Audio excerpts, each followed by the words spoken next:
Chapitre 73. La beauté. Le village était sale, mais chaque cabane était bien tenue. Les perrons étaient balayés et fleuris chaque matin, et l'intérieur était propre, quoique enfumé par les vapeurs de cuisine. Toute la famille était là, le père, la mère et les enfants, et la vieille dame devait être la grand-mère. Ils paraissaient tous heureux et étrangement satisfaits de leur sort. Il était impossible de communiquer verbalement, car nous ne connaissions pas leur langue. Nous nous assîmes, et il y eut un moment d'embarras. Ils reprirent leur travail, mais les enfants s'approchèrent, un garçon et une fille, et ils s'assirent en souriant. Le repas du soir était déjà prêt, et il n'y avait pas grand-chose. Quand nous partîmes, ils sortirent tous et regardèrent. Le soleil était sur le fleuve, derrière un gros nuage solitaire. Le nuage flamboyait et faisait rougeoyer les eaux. Cela rappelait les incendies de forêt. Les longues rangées de cabanes étaient séparées par un chemin assez large, bordé de chaque côté par un ruisseau puant et charriant d'inimaginables horreurs. Des vers blancs grouillaient dans la boue noirâtre. Les enfants jouaient sur le chemin, entièrement absorbés par leur jeu, riant et criant, indifférents aux gens qui passaient. Au bord du fleuve, des palmiers dressaient leurs silhouettes contre le ciel brûlant.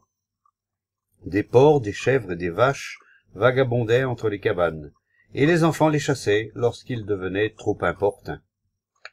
Le village se préparait doucement pour la nuit qui venait, les mères appelaient les enfants, et ceux-ci rentraient docilement à la maison. La grande maison possédait un magnifique jardin entouré de hauts murs blancs. Le jardin était plein de fleurs aux couleurs vives et aux parfums délicats. Il y avait une paix extraordinaire dans ce jardin. Tout était florissant et prospère, et la beauté des grands arbres semblait protéger toutes les autres plantes.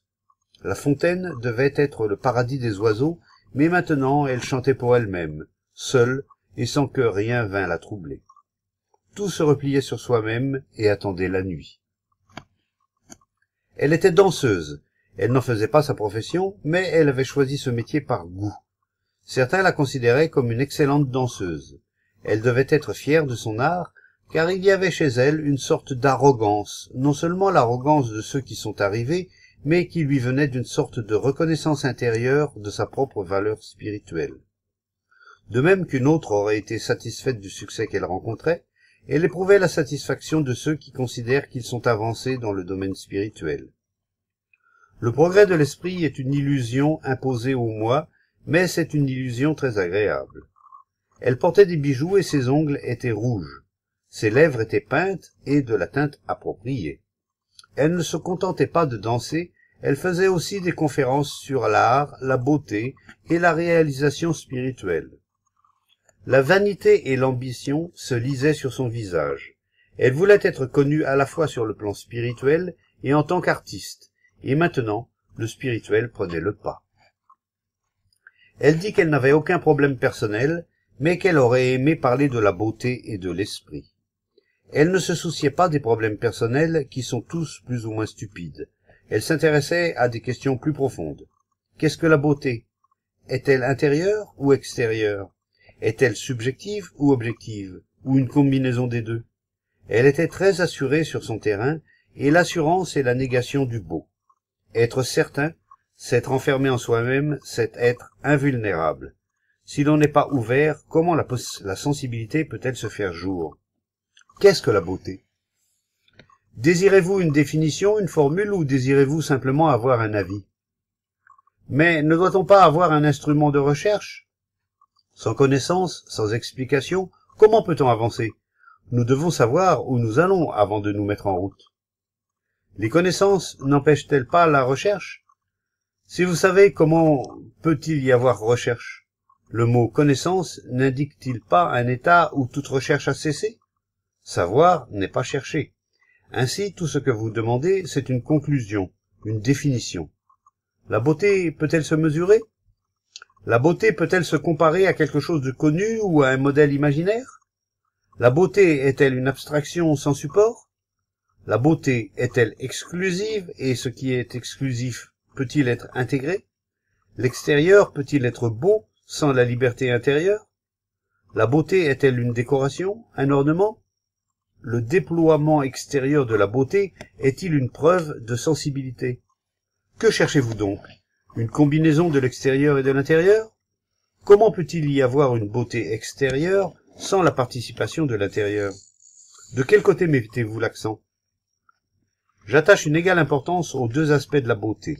Sans la forme parfaite, comment peut-il y avoir de vie parfaite? La beauté est la combinaison de l'extérieur et de l'intérieur. Ainsi, vous avez une formule pour atteindre à la beauté. La formule n'est pas la beauté, mais seulement une série de mots. Être beau n'est pas la même chose que devenir beau. Que cherchez-vous donc? La beauté de la forme et de l'esprit.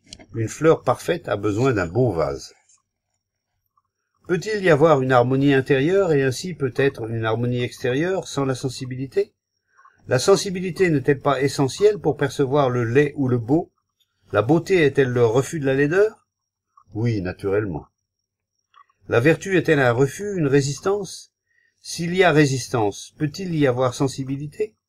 Pour qu'il y ait sensibilité, ne faut-il pas qu'il y ait liberté? Ce qui est enfermé, replié sur soi, peut-il être sensible? L'ambitieux peut-il être sensible, conscient de la beauté? La sensibilité, la vulnérabilité à ce qui est essentielle, n'est-ce pas? Nous voulons nous identifier à ce que nous appelons le beau et éviter ce que nous appelons le laid. Nous voulons nous identifier au beau jardin et fermer les yeux sur le village plein d'odeurs. Nous voulons résister et pourtant recevoir. Toute identification n'est-elle pas une résistance? Ressentir le village et le jardin sans résistance, sans comparaison, c'est cela être sensible. Vous ne voulez être sensible qu'à la beauté, à la vertu, et résister au mal, à la laideur. La sensibilité, la vulnérabilité est un processus total. Il ne peut pas être amputé et se dérouler sur un seul plan, celui des sensations agréables. Mais je cherche la beauté, la sensibilité. En est-il vraiment ainsi? Si cela est vrai, alors toute préoccupation au sujet de la beauté doit cesser. Cette considération, ce culte de la beauté, est une fuite devant ce qui est, devant vous-même, n'est-ce pas? Comment pouvez-vous être sensible si vous n'avez pas conscience de ce que vous êtes, de ce qui est? Les ambitieux, les astucieux, ceux qui pourchassent la beauté, ne font qu'adorer des projections d'eux-mêmes. Ils sont totalement enfermés en eux-mêmes, ils ont bâti une muraille autour d'eux, et comme rien ne peut vivre dans l'isolement, ils souffrent. Cette recherche de la beauté et les interminables conversations sur l'art sont des fuites devant la vie très respectable et hautement considérée. Des fuites devant la vie, c'est-à-dire des fuites devant soi-même. Mais la musique n'est pas une fuite. Elle est une fuite, une évasion lorsqu'elle remplace la compréhension de soi-même. Sans la compréhension de soi-même, toutes les activités mènent à la confusion et à la douleur. Il n'y a sensibilité que lorsqu'il y a la liberté que donne la compréhension du mécanisme du moi, de la pensée.